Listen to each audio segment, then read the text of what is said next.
Prehod na nov sistem omrežnine z več tarifami prinaša številne izzive. Z naskokom najdražja elektrika in omrežnina bo v dopoldanskem času med delovniki, ko je tudi poraba v industriji najvišja.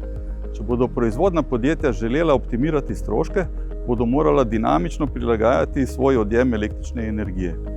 Na ta način pa bodo tudi prevzela upravljanje s svojim odjemom električne energije, ustvarjala svoje prihranke in tudi hkrati prispevala k bolj trajnostnemu načinu delovanja elektroenergetskega sistema. Proizvodna podjetja bodo morala zaradi vpeljave novega sistema obračunavanja omrežnin prilagoditi svoje proizvodne procese tekom dneva na način, da se čim bolj izognejo povišanju stroškov. To še posebej pomeni med 7. in 14. uro dopoldan in 16. in 20. uro popoldan, ko so omrežnine tako za energijo kot za moč najvišje.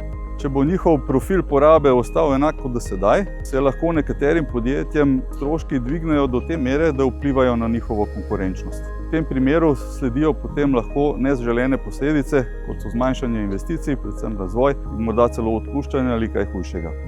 Zato je ključno, da strateško načrtujejo svoje upravljanje z energijo in tega ne prepuščajo več naključju oziroma drugim zunanjim akterjem.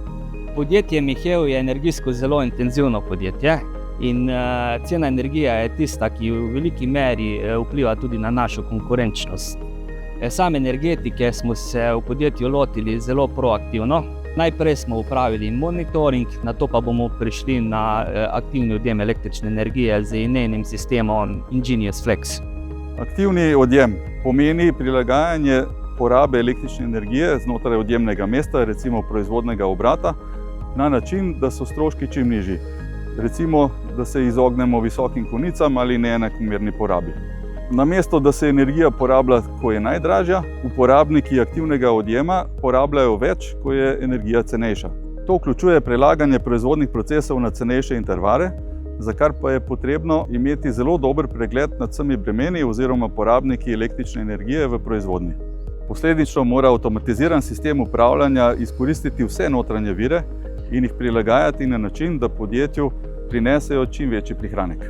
V INEI smo razvili sistem Ingenious Flex, ki v realnem času spremlja porabo, jo samodejno prilagaja glede na trenutne cene in prikazuje prihranke.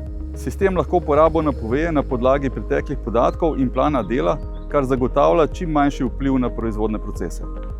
Pri tem uporablja pristope, kot so asinhron zagon proizvodnje, zamik porabe prožnih bremen in virtualnih zalogovnikov energije, kot so na primer talilne peči. Upravlja lahko tudi z lokalno proizvodnjo in hrambo energije, na primer iz sončnih elektrarn in baterij, na način, da je v ključnih dražjih obdobjih odjem iz omrežja čim manjši.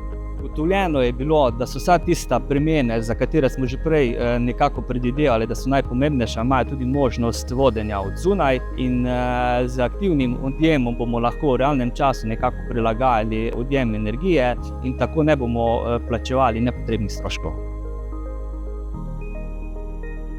Z aktivnim odjemom bomo porabo energije prilagajali v realnem času. To bomo izvajali avtomatsko. Avtomatsko vodenje pa ne zahteva nekih dodatnih človeških virov.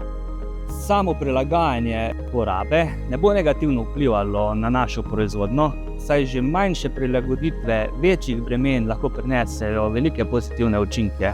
Pričakujemo, da bomo dosegli prihranke v višini 20 do 25% omrežnine, investicija pa naj bi se v našem primeru povrnila v prej kot 2 letih.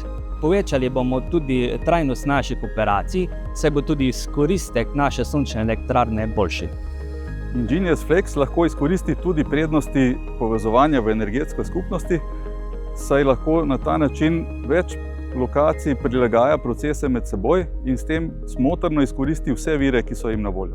V neposredni bližini našega podjetja sta še vsaj 2 podjetji, ki se ukvarjata s podobnimi izzivi na področju energetike kot mi. Če bi se povezali v energetske skupnosti in vsi uporabljali aktivni odjem, bi lahko še dodatno znižali stroške omrežnine za vse.